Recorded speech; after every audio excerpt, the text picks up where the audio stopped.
Hoje teremos o estudo do livro Palavras de Vida Eterna, com o tema Benignidade, lição 14. E quem irá contribuir com o estudo será o amigo Alexandre Moll. Boa noite. Eu acho que vocês vão acabar se cansando de mim, né? Eu estava aqui semana passada, mas infelizmente o Ives, que seria o palestrante da noite, não pôde estar. Não conseguimos uma outra pessoa para substituí-lo, então o recado tem que ser dado de qualquer maneira, né? O único que tinha disponibilidade no momento era eu, então aqui estamos. Nós estamos fazendo o estudo do livro Palavras de Vida Eterna e nós estamos dando sequência a este estudo. Nós já falamos aqui em outra oportunidade, vamos repetir. A intenção das obras do Emmanuel, né, em particular neste livro, é uma tentativa, e eu acredito que uma tentativa acertada, de reviver o cristianismo, né? Ele vem trazer o cristianismo para dentro do espiritismo. Aliás, Allan Kardec já tinha feito isso em 1857, quando ele, dentro da estrutura que ele criou, né, da estrutura doutrinária da doutrina espírita, ele lança o livro O Evangelho segundo o Espiritismo, que, se não me trai a memória, foi de 1859 para 1860.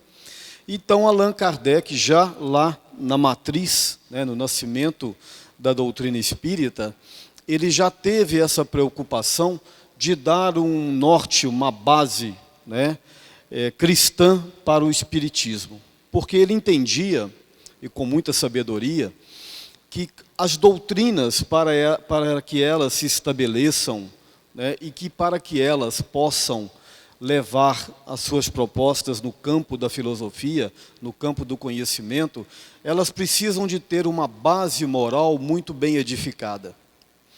E aí então ele teve essa ideia, orientado pela espiritualidade, que ele deveria dar o espiritismo uma fundamentação religiosa, mas não no sentido da religião como nós a conhecemos, né, do ponto de vista institucionalizado, mas sim do ponto de vista, no conceito a priori da palavra religião, né, que é um mecanismo que promove o despertamento da espiritualidade do ser.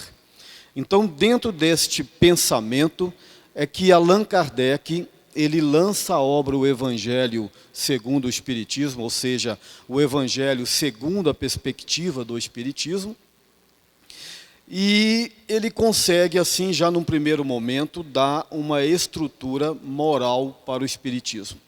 Daí, então, acreditamos, o diferencial que o Espiritismo teve sobre outras doutrinas, né? Ela se estabeleceu porque ela conseguiu fazer um ponto de conexão com a espiritualidade, ou com a religiosidade, melhor dizendo, né? E pegando aquilo que tinha de mais importante dentro do nosso contexto histórico, pelo menos no contexto ocidental, que é a mensagem de Jesus, né? Então ali, na mensagem do Cristo, em diversos momentos, em diversas ocasiões, nós temos uma estrutura moral, uma estrutura de bondade muito bem definidas. Então, o Espiritismo, ele se assenta dentro das propostas do Cristo e faz um ponto de conexão com ele. E Emmanuel, que veio aproximadamente 70 anos depois, através do médium Chico Xavier, o Emmanuel, então, quando ele começa a sua parceria mediúnica com o Chico, ele se propõe a trabalhar os conceitos evangélicos, exatamente para complementar aquilo que o Allan Kardec tinha iniciado em 1857. Por isso, então, nós dizemos, né, que as obras do Chico Xavier são chamadas de obras complementares ou subsidiárias, exatamente nesse sentido, porque elas vêm dar complemento, elas vêm subsidiar, confirmar aquilo que o Allan Kardec já tinha proposto em 1857. Então, o Emmanuel, com a sua incrível capacidade, né, de sensibilidade e também com um conhecimento profundo, né, na área da filosofia e no campo também da intelectualidade, por que não dizer, ele consegue trazer o Evangelho para os dias atuais, né?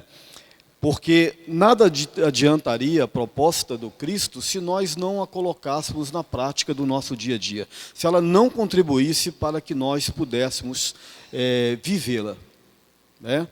E foi o grande problema do Evangelho. Com o passar do tempo,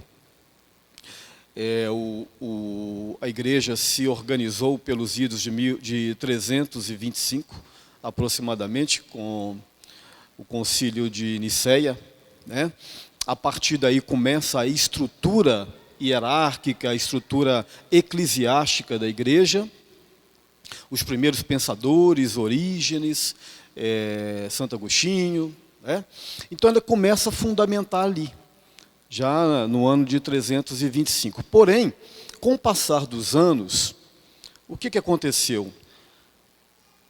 A igreja tomou uma característica muito formalista, né, o que é muito natural, e afastou-se, de certa medida, da proposta original do Evangelho, que é trabalhar a essência do bem, né? O homem tem essa característica ainda. Isso aconteceu com o judaísmo também. O judaísmo ele foi sendo revelado ao longo de 3.000, 4.000 anos antes do Cristo, né, desde Abraão, e foi recebendo os chamados profetas, né, Elias, Isaías, Jeremias e tantos outros. Então, com o passar do tempo, o judaísmo ele foi afastando-se da sua essência. Por quê? Porque o homem foi dando a ele um caráter muito formalista, muito ritualista, né? Aonde Jesus vinha naquele cenário de 2.000 anos atrás, dentro da estrutura judaica, dentro da sociedade judaica, e Jesus foi logo considerado um blasfêmico, né? Um homem que vinha derrogar os princípios dos profetas. Até que ele disse em certa vez, não, eu não vim derrogar a lei dos profetas, eu vim fazer cumpri-las. Ou seja, ele veio retrazer, ele veio recontextualizar, ele veio, né, reviver a proposta dos antigos profetas judaicos. E o mesmo acontece com o Espiritismo hoje. Então, com o passar dos anos, toda essa estrutura dogmática, formalista da igreja, nos afastou, né, da essência do Evangelho. Tanto que em dado momento as pessoas, né, o Evangelho era colocado para as pessoas numa outra língua. Aqui é mesmo aqui no Brasil, a questão de 50 anos atrás, as missas eram rezadas em latim e ninguém sabia latim. Pouquíssimas pessoas, né? Ou seja, ninguém praticamente entendia ou ouvia o Evangelho. Então, com a popularização do Evangelho, né, e esta é uma das propostas do Espiritismo, é a grande proposta do Emmanuel, ele vem massificar, pelo menos dentro da corrente espírita, né, o Evangelho. Ele vem contextualizá-lo, ele vem trazer para dentro do nosso contexto, das nossas relações, das nossas vivências e tudo mais. Bom, então vamos lá. Como é de costume, o Emmanuel ele escolhe uma passagem evangélica, né? Não sei qual o critério que ele usa, mas com certeza deve ter algum critério, né? Ele escolhe uma passagem evangélica e ele traz essa passagem para reflexão. Hoje, a lição de hoje, ele vai em Paulo aos Efésios, né? Lembrando também, nós já trabalhamos aqui isso em outra oportunidade, vamos lembrar, Paulo, chamado apóstolo dos gentios, ele teve uma vida realmente significativa, né?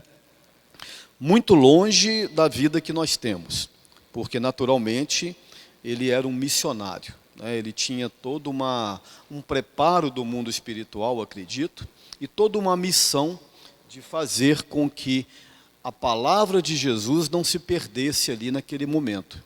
Porque Paulo vem ali em torno de 40, 50 depois do Cristo. Então, naquele momento, o processo de comunicação era extremamente arcaico, né? Nós não tínhamos os processos que temos hoje. Então, era importante dar uma sequência no processo da implantação do cristianismo. Então, Paulo vem exatamente com essa proposta, e ele tem uma vida extraordinária, né? Ele abdica de um título, né, e de uma condição de privilégio que ele tinha na sociedade judaica. Ele era um chamado doutor da lei. Quem eram os doutores da lei? Eram as pessoas que estudavam o judaísmo, né? Extremamente estudiosos, extremamente competentes e extremamente respeitados pela sociedade judaica. Seriam hoje os sacerdotes e tudo mais. E isso, naturalmente, lhe davam alguns privilégios, né? Então, Paulo, aliás, o primeiro nome dele era Saulo, da cidade de Tarso, né?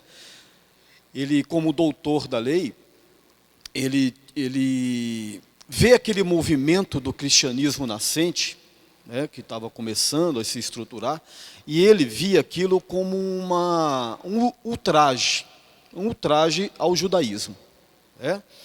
E aquilo tinha que ser abortado. E ele então começa a perseguir os cristãos junto com outras pessoas.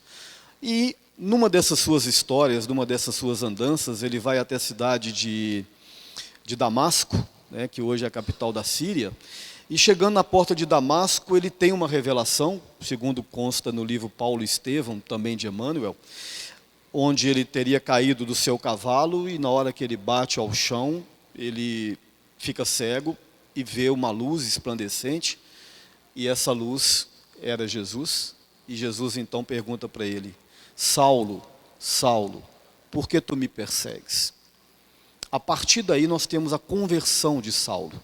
É lógico que a conversão não é apenas esse ato em si, não é um ato mágico, porque a conversão de ninguém ela é mágica.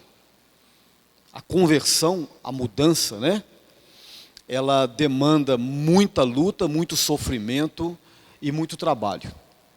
No caso, acredito que Paulo já era um convertido.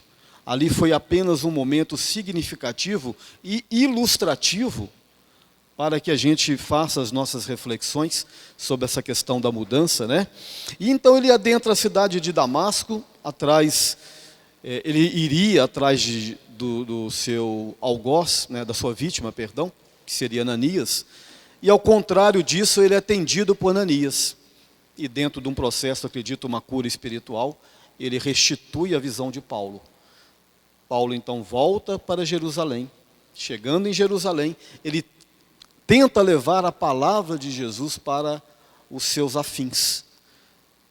Mas naturalmente eles não aceitaram e disseram que ele estava louco. Ele é expulso da sociedade judaica, ele é escorraçado, ele sai de lá abaixo de pedradas, inclusive. E dali ele sai pelo mundo afora, e ele vai levar a palavra de Jesus e implementar os primeiros núcleos do cristianismo. Aí ele vai em Efésios, ele vai aos Filipenses, aos Tessalonicenses, ele vai em Atenas, na Grécia, ele vai em Roma, então ele vai em vários lugares, até quando chega em Roma, ele também é perseguido, é preso, e dentro da prisão ele começa a enviar cartas para aquelas comunidades que no passado ele visitou e ele implementou os primeiros núcleos do cristianismo. Aí então vem as famosas cartas de Paulo. Dentro da prisão em Roma, doente, ele começa a escrever, tudo com um preparo mediúnico impressionante. E essas cartas, olhem para vocês verem que interessante, que foram escritas aproximadamente 2000 anos atrás, elas são vivas até hoje, né? É como se ele estivesse dizendo para nós. Aliás, ele está dizendo para nós, né? Então aqui ele vai em Efésios. E aí, o Emmanuel, ele vai lá nessa passagem e ele dá um título para a lição de hoje, que chama-se benignidade. A estrutura aqui da palavra gramatical, o prefixo benig, né, quer dizer bom em latim, o sufixo idade quer dizer qualidade, né? Caridade, a qualidade, a excelência de ser caro, praticidade, a excelência de ser prático, benignidade, a excelência de ser bom, ou seja, é a bondade levada a um extremo, levada a um processo de excelência, né? Então não é simplesmente ser bom, é mais do que isso um pouco. E aí, o Emmanuel então, ele parte da seguinte reflexão: sede uns para com os outros benignos, compassivos, né? Compassivos é sinônimo de tolerante, né? Perdoando-vos uns aos outros, como também Deus em Cristo vos perdoou. Então vamos refletir um pouquinho aqui sobre essa passagem, né? Antes do Emmanuel entrar no texto, a gente faz umas pequenas observações aqui. Sede uns para com os outros benignos, compassivos ou tolerantes, perdoando-vos uns aos outros, como também Deus em Cristo vos perdoou. Por que a gente pode entender Deus em Cristo, né? Interessante essa expressão aqui do Emmanuel, né? Porque há algumas interpretações do que o Cristo seria o próprio Deus encarnado, né? Isso, inclusive, foi colocado dentro da teologia católica isso, inclusive, deu razão para conflitos, né? Conflitos mesmos pesados, né? Entre algumas correntes de pensamento que discordavam em relação a isso. Para uma determinada corrente, isso foi trabalhado no concílio de Constantinopla, se não me engano, a chamada divindade do Cristo, né, que Jesus seria o próprio Deus encarnado. Aqui ele fala assim, e também Deus em Cristo. Dentro da concepção espírita, Jesus não é Deus. Existe uma diferença. Quando Jesus fala, eu vim de meu Pai, eu vou a meu Pai, eu dou a meu Pai. Então ele está tratando Deus na segunda pessoa, né? Então ele não é o Deus, ele é o Cristo em Deus. Ou seja, ele é o representante de Deus na terra. Assim também como nós somos. Nós somos representantes de Deus também. Mas naturalmente nós não temos, né, a magnitude espiritual que o Cristo tem. Nós estamos caminhando, nós estamos construindo essa nossa excelência espiritual, mas estamos muito distantes. Mas Jesus não.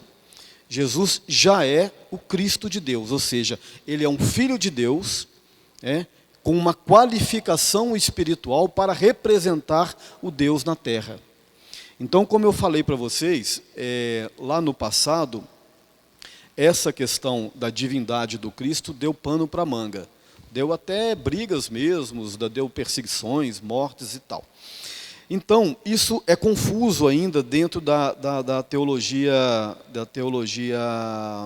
religiosa cristã em algumas correntes. Para o Espiritismo, não. Para o Espiritismo está muito claro isso. O que não diminui em nada a magnitude espiritual de Jesus, né? Para a visão espírita, Jesus é um filho de Deus como nós todos somos. Criado talvez num outro momento, né? Passou pelos mesmos processos evolutivos, estagiou em mundos primitivos, em mundos de prova e expiação, regeneração, né? Galgou as suas etapas de evolução, sofreu dores, né? Cometeu erros, cometeu acertos, e enfim produziu a sua natureza crística, que nós também estamos produzindo. Então ele é um enviado de Deus na terra, porque entendemos que seja a maior autoridade espiritual que está ligado ao planeta Terra. E ele então vem representar. Então ele é o Cristo de Deus perante nós, que somos ainda espíritos de uma natureza inferior por enquanto, né? E aí ele diz, sede bons uns para com os outros, sede benignos, ou seja, sede melhor do que bom. E a gente trabalhou isso aqui a semana passada, eu acho que quem estava aqui se lembra, né? Essa dicotomia, né? Esse paradoxo entre o bem e a maldade, isso aí permeia as nossas vivências e as nossas experiências, né? Esse dualismo entre o bem e o mal, ele ainda faz parte da nossa estrutura. Lá no passado, tinha uma filosofia chamada de maniqueísta, que entendia que o mal é de origem diabólica, maligna, e que a bondade é de origem divina, de Deus. Santo Agostinho, que foi um dos primeiros pensadores da igreja, a princípio, num primeiro momento, ele acreditava nisso também. Ele era maniqueísta. Mas depois que ele conheceu a filosofia de Platão, ele faz uma conversão. Né? Quando ele começou a estudar os filósofos gregos, principalmente Platão, e ele então torna-se um adepto do platonismo, né?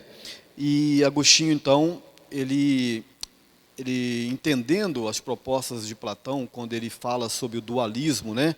Que existem dois mundos, o mundo espiritual, o mundo das ideias, e o mundo físico, o mundo concreto, e que a alma, ela viria do mundo das ideias para o mundo real, do mundo concreto, e que a alma trazia desse mundo as suas lembranças, as suas reminiscências, que é chamado de inatismo platônico.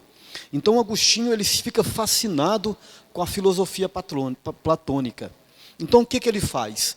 Ele começa a estudar e a escrever suas obras, dentre elas o livro Mundo de Deus e Mundo dos Homens. Ele faz o encaixe do cristianismo com a filosofia platônica. E aí então ele rompe com a filosofia maniqueísta e começa a convergir com o pensamento de Platão, e ele então coloca, no seu ponto de vista, que o bem e a maldade estão relacionados à questão moral e espiritual do homem. A maldade não é do maligno, ela é da natureza da ignorância do homem. E a bondade está relacionado à sua espiritualidade, ao seu conhecimento. Então, a partir do momento em que o homem rompe com a ignorância e caminha em direção à sua evolução, através das suas experiências, através da busca do conhecimento e principalmente das relações humanas, ele naturalmente vai deixando de praticar o mal e praticar o bem. E o Espiritismo também caminha com essa concepção de pensamento, que a bondade ela é uma conquista do ser dentro do seu processo de evolução. Então aqui, em todos os momentos, em todos os recortes do Evangelho, nós vamos ver esse convite que Jesus faz para a prática da bondade. Sabem por quê? É uma questão muito prática, porque só tem um caminho a seguir. Não tem meio termo. Não tem outra variante. Esse é o caminho aqui, ele falou, eu sou o caminho, a verdade e a vida, eu sou o caminho do bem e da bondade. Quem quiser, ele deixou aberta a possibilidade. Quem quiser se salvar, pega as tuas cruzes e siga-me. Ou seja, pega as tuas mazelas, pega as tuas dores e caminha nessa direção. Mas o caminho, ele é mais estreito, porque as portas laterais, elas são mais convidativas, né? Aí, dentro da estrutura do livre-arbítrio do homem, ele faz as suas escolhas. Então, qual que é a proposta do Cristo dentro do pensamento espírita? É de um educador, é de um mestre, né? Ele pega as suas experiências e coloca a nosso favor. Olha, eu sei qual que é o caminho, porque eu já passei por ele. O caminho é esse aqui. Quem quiser se salvar, siga-me. Eu te dou de presente o Evangelho. Eu dou para vocês o meu exemplo. Eu dou para vocês a minha vida. Eu dou para vocês o meu sacrifício. Vocês têm a escolha. É isso que o Espiritismo tenta fazer conosco, espíritas. Trazer o que Jesus já falou para as correntes espíritas. Falar para a gente, olha, não há muito o que buscar, a não ser que Jesus já falou. Jesus apresenta para nós a certeza da imortalidade da alma. Quando ele sobe ao Monte Tabor e lá se manifesta Moisés e Elias, dentro daquele processo da transfiguração, onde estavam os 3 apóstolos, Pedro, Tiago e João. Moisés e Elias. Moisés tinha desencarnado há 2000 anos. Elias há 800 anos. E os dois se materializam no Monte Tabor. Para que Jesus fez aquilo? Para mostrar para os 3, que eram bem linguarudos, que depois saíram falando para todo mundo, que Moisés e Elias estavam vivos. Quando ele ressurge da mansão dos mortos entre os vivos, naquele processo da ressurreição que todos nós conhecemos e comemoramos na Semana Santa, quando ele aparece primeiro para Maria de Magdala, ali ele dá um outro grande testemunho da imortalidade da alma. Ele prova que a vida continua. Ele se apresenta no seu corpo espiritual. Tomé, incrédulo, vai lá, fica rodeando, até que Jesus toque aqui, Tomé. Sinta. E é isso que Tomé tocou. E Pedro lá no canto, nesse dia que Jesus apresenta-se, Pedro lá de cabeça baixa, porque Jesus tinha falado que um de vós vai me negar 3 vezes, e Pedro estava envergonhado. E aí então Pedro lá de cabisbaixo, Jesus chega perto dele bem baixinho e fala assim, Pedro, tu me amas? Aí Pedro envergonhado balança a cabeça. Aí Jesus pergunta pela 2ª vez, Pedro, tu me amas? Aí Pedro balança a cabeça, choroso. E Jesus pergunta pela 3ª vez, Pedro, olha para mim. Pedro tem coragem de levantar a cabeça, olha nos olhos do Cristo e diz, tu me amas, Pedro? E ele diz, sim, eu te amo. Aí Jesus complementa, então não me negues mais, Pedro. E nós estamos aí, negando Jesus 3, 4, 5, 6, 7, 8, tantas vezes. Por isso que o Espiritismo vem trazer para nós a proposta e a palavra de Jesus, para ver se nós paramos de negar e finalmente possamos acordar. Então vamos lá, vamos para o texto, Toda hora vem aqui e o copo está de cá. Vou botar esse copo aqui porque aí eu paro de vir para lá e para cá.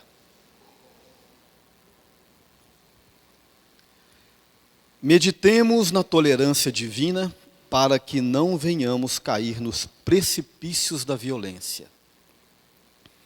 Basta refletir na desculpa incessante do céu, as nossas fraquezas, as nossas crueldades, à frente do Cristo, para que abracemos a justa necessidade da compaixão infatigável uns para com os outros. A compaixão infatigável uns para com os outros. Compaixão é ter paixão, olhar com paixão infatigável uns para com os outros. Ou seja, o olhar de compaixão é aquele olhar de perdão, aquele olhar de entender que o que caminha ao nosso lado é tão comprometido e tão falível quanto nós mesmos. E nós normalmente, temos um julgamento muito implacável com aquele que caminha ao nosso lado. Sejam filhos, sejam pais, sejam amantes, sejam companheiros, seja o que for. Muitas vezes nós refletimos nos nossos companheiros as nossas próprias fraquezas. Aquela teoria até que Freud trabalhou, a gente espelha no outro aquilo que a gente verdadeiramente é. E é uma grande verdade. Nós só sairemos da condição em que estamos na relação com o nosso próximo. Os processos de relacionamento são os processos mais importantes da nossa transformação e da nossa evolução. Quando a gente fala em conversão, renovação, transformação, ela só se dá dentro do relacionamento. Nenhum homem consegue evoluir senão no relacionamento com o próximo. Inclusive, Allan Kardec diz em certo momento no Livro dos Espíritos que não existe liberdade plena, a não ser um homem que está sozinho no deserto. A partir do momento que você está com alguém ao seu lado, a sua liberdade está limitada pelo direito do outro. Ou seja, direito e liberdades caminham lado a lado, com obrigações e com deveres. O direito e a liberdade do outro termina onde termina o seu. Começa onde termina o seu.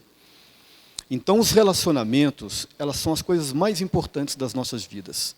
O nosso burilamento espiritual não se dá de outra maneira a não ser nos nossos relacionamentos. E a natureza prova isso para a gente, né? Quem conhece aqui a nascente do Rio São Francisco, ali em Cascadanta, né? Mais ou menos uns 150 quilômetros daqui. Quem conhece lá a nascente do São Francisco, logo depois que ele nasce, lá em cima naquele platô lá, tem uma cachoeira muito bonita, né? E essa cachoeira forma uma lagoa embaixo. E quem já nadou naquela lagoa ali, né? Chama o Véu da Noiva.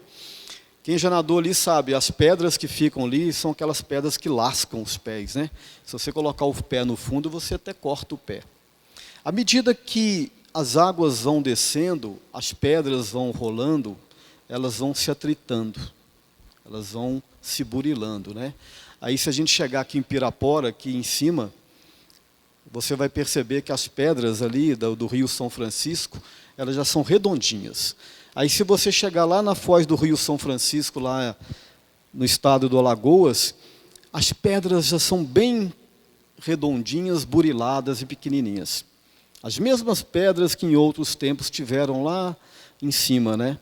Porque elas foram se atritando, se lascando e se burilando.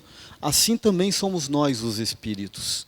Ao longo das nossas inúmeras reencarnações, de tantos relacionamentos, ora relacionamentos difíceis, né? Ora na experiência com o crime, ora na experiência com a dor e com o amor, nós vamos nos burilando.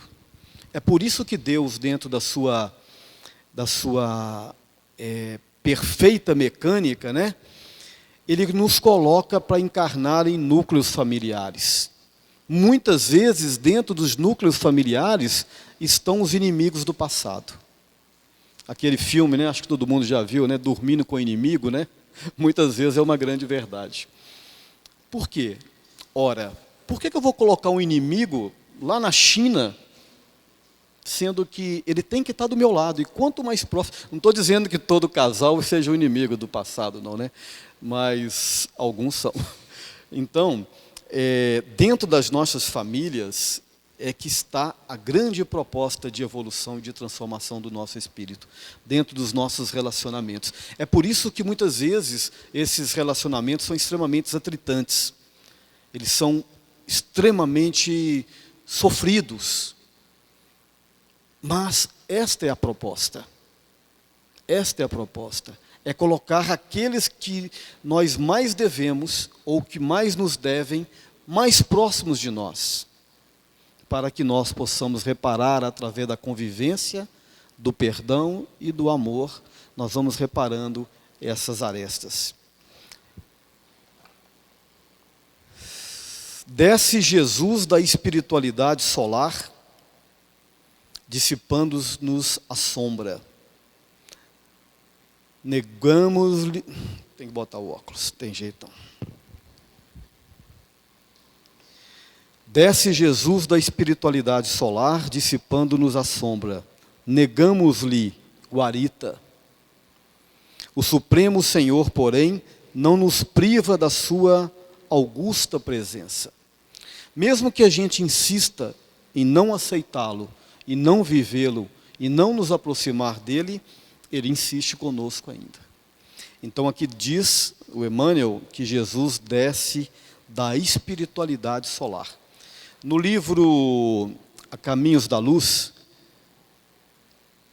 o Emmanuel faz um relato muito interessante sobre a vida do Cristo, né?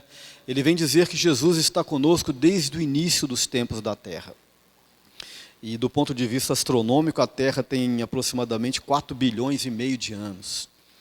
Então, desde o início dos tempos, ele está trabalhando na construção física do planeta.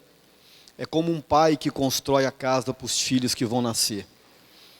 Ele acompanha todos os processos no ponto de vista físico, até que a Terra finalmente esteja apta a receber as primeiras encarnações dos espíritos, que somos nós. Então ele está esse tempo todo junto com uma equipe espiritual, segundo diz o Emmanuel, eu particularmente acredito nisso, trabalhando pela a nossa evolução, nos tutelando. De tempos em tempos ele envia os seus emissários, desde os antigos povos, já começando a fazer uma higienização mental no povo da terra. Ele vai às mais distintas regiões, onde nascem e encarnam os profetas antigos. Ele vai na China com Confúcio, ele vai na Índia, ele vai na Judeia, ele vai e envia todos esses seus emissários. Daí onde, em certo momento, ele é perguntado, qual é o maior mandamento, ele diz, amará a Deus sobre todas as coisas e o próximo como a mim mesmo. Aí está toda a lei e todos os profetas que eu enviei. Então, todos esses grandes homens, todos esses grandes baluartes da espiritualidade e também do saber, são emissários de Jesus, que vêm falar a mesma coisa. Se você olhar a estrutura filosófica do judaísmo, do budismo, do hinduísmo e do cristianismo, é a mesma coisa. É sempre a mesma retórica. O perdão, a humildade, cuidar das nossas relações, desenvolver os nossos sentimentos, a nossa espiritualidade, reverenciar aquele que está no céu, enfim, honrar o pai e a mãe. A retórica é uma só. Então ele desce das regiões estelares, solares, melhor dizendo, para dissipar as sombras. A grande renovação da Terra, o grande momento em que a Terra se renova, é no momento em que Jesus encarna. É o grande diferencial. A gente costuma dizer no Espiritismo que nós estamos passando por um processo de um mundo de provas e expiação, que é uma natureza didática, é uma análise didática que Allan Kardec faz. Ele classifica os mundos em 5 matizes: mundo primitivo, de provas e expiação, regeneração, mundos felizes e mundos ditosos. Isso, gente, é didático. E aí, quando ele classifica, quando nós dizemos no Espiritismo que a Terra está passando por um momento de transição, passando no mundo de provas e expiação, onde o mal ainda prevalece, ou seja, a ignorância tem supremacia sobre o conhecimento, sobre a bondade, quando Jesus encarna há 2000 anos, esse processo tem início. Porque ele faz a grande divisão. Tanto do ponto de vista histórico, cronológico, nós falamos antes e depois de Jesus, mas principalmente do ponto de vista espiritual. A Terra toma um choque de espiritualidade. Ele faz vibrar todos os corações, desde o plano físico ao plano espiritual, desde os mais evoluídos aos mais atrasados. Ele dá um choque energético, um choque de espiritualidade. E quando ele diz, eu vim trazer a guerra e não a paz, muita gente não entendeu. É porque ele veio trazer uma nova mudança de paradigmas, que já não é mais o olho por olho, não é mais dente por dente, olho por olho. É agora o seguinte: se alguém ferir-te a tua face direita, ofereça-te a outra. Se alguém pedir para caminhar 1000 passos, caminhe 2000 passos. Essa questão é até interessante, porque eu ficava me perguntando, por que ele falou assim. Quando os judeus foram servos, escravos no Egito, quando eles fugiram para o Egito, quando Nabucodonosor invadiu Jerusalém, é a chamada diáspora, eles se espalham e vão para o Egito. Chegando no Egito, aquela multidão de gente, os egípcios falaram, opa, chegaram os escravos, né, e botaram eles para trabalhar. Ficaram lá 400 e tantos anos. E a lei egípcia, então, dizia o seguinte: se você encontrar um judeu na rua, ou seja, lá onde for, ele é obrigado, por lei, te carregar 1000 passos. Você pulava em cima das costas dele e ele tinha que andar 1000 passos com você. E ele tinha que pegar a sua túnica e oferecer a túnica para o egípcio. Então é uma questão histórica. Então Jesus fala, se pedir para mandar 1000 passos, ande 1000 passos. Se pedir para a túnica, dele a túnica e muito mais. Então quando Jesus faz esse esclarecimento, os judeus naturalmente não aceitaram, ele quebra todo um paradigma, né, de violência no planeta, onde as coisas eram resolvidas na base da violência. De certa forma ainda é, mas já melhorou muito. Então aí começa todo o movimento de regeneração do planeta, que é um movimento doloroso, porque nós temos legiões de espíritos encarnados, como nós que estamos aqui, que têm uma matriz ainda muito perversa. Mas é uma perversidade das nossas experiências infelizes, oriundas da nossa ignorância. Então a Terra começa um grande movimento de regeneração com a vinda do Cristo. E esse movimento, ele tem que continuar. Ele continua dentro das correntes cristãs. Ele continua também em outras correntes espiritualistas. E naturalmente tem que continuar dentro do espiritismo. Porque é o grande motor de transformação do mundo, inclusive das nossas próprias transformações.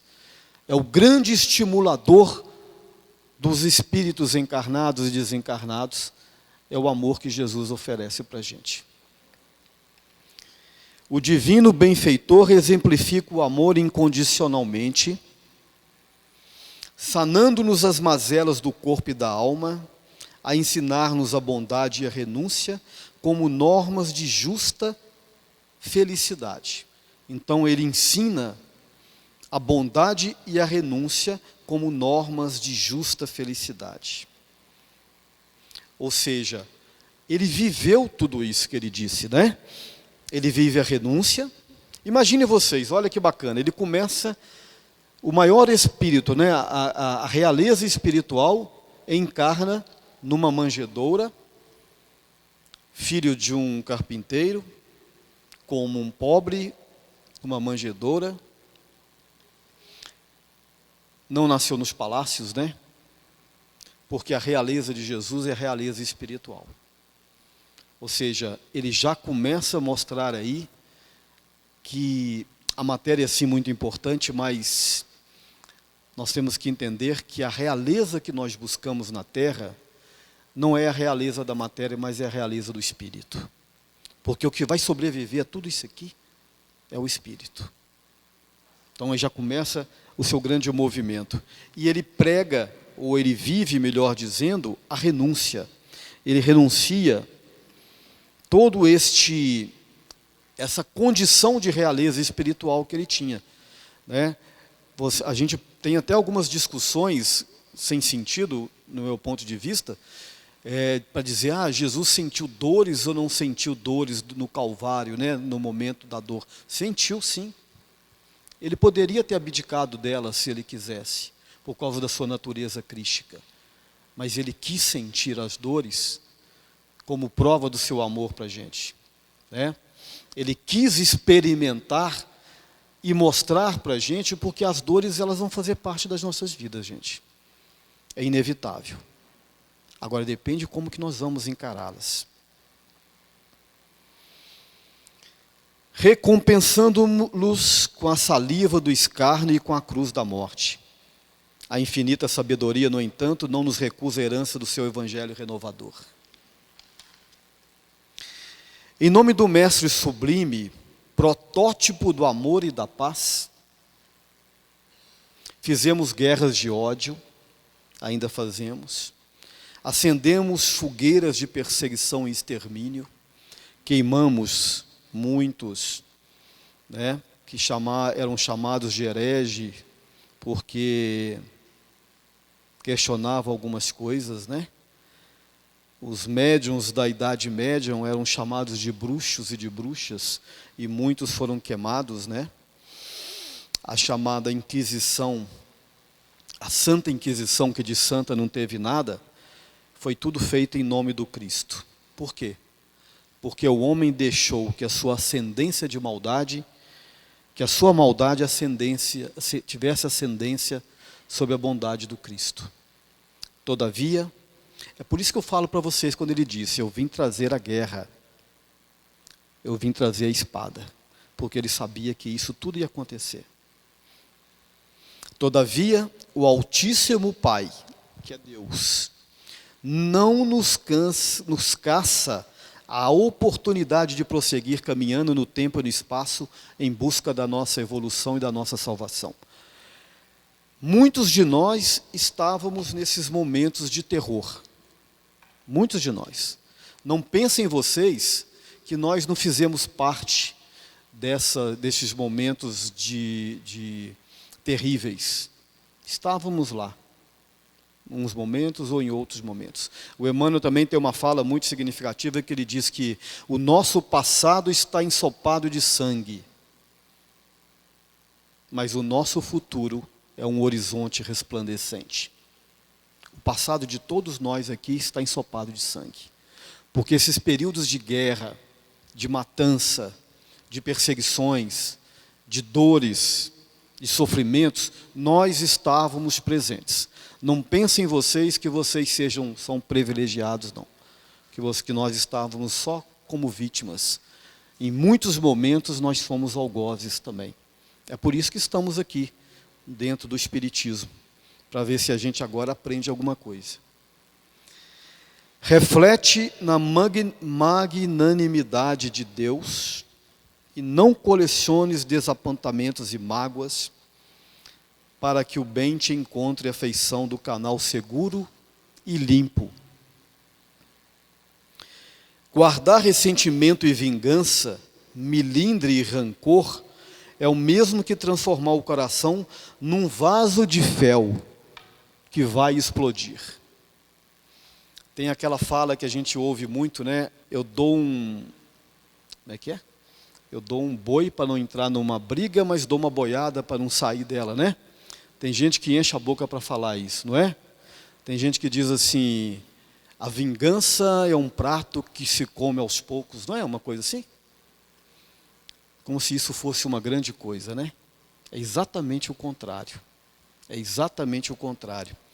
Guardar ressentimento e vingança, milindres e rancor, é o mesmo que transformar o coração num vaso de fel. E aí, meus amigos, quando a dor e a morte bater a nossa porta, como é que vai ser? Né? Quando eu estava vindo para aqui semana passada, eu recebi um e-mail, né, de uma pessoa muito querida, muito amada, que havia desencarnado num acidente, abriu a porta do carro, foi descer, não olhou, veio uma motocicleta, essa pessoa foi arremessada, bateu a cabeça e morreu. Uma mulher extraordinária, uma mulher que amava todo mundo, mãe de 2 filhas pequenas, amorosa, que por onde ia levava amor, levava carinho e solidariedade. Morreu aos 45 e poucos anos de idade, deixou 2 filhas lindas, que ela tratava com todo zelo, com todo carinho, com toda proteção. Eu pergunto para vocês, dá para reparar e sentir a dor dessas meninas, dessas crianças? Dá para sentir a dor dos irmãos e das pessoas que a amavam, que a amam? Dá para sentir a dor desse espírito que acabou de fazer essa mudança e de uma hora para outra perde a comunicação com aquelas pessoas que ela ama? Vocês têm noção do que é isso? Aí eu pergunto para vocês, quem aqui está preparado para nesse momento desencarnar?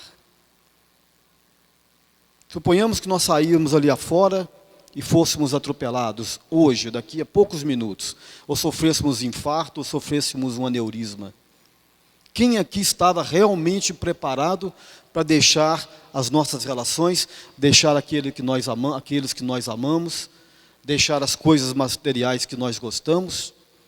Eu não posso responder por vocês, mas eu respondo para mim, por mim. Eu, infelizmente, não tenho ainda esse preparo. Mas é bom a gente refletir sobre isso, porque a qualquer momento isso pode acontecer. E essa passagem, muitas vezes, ela é dolorida, ela é dolorosa.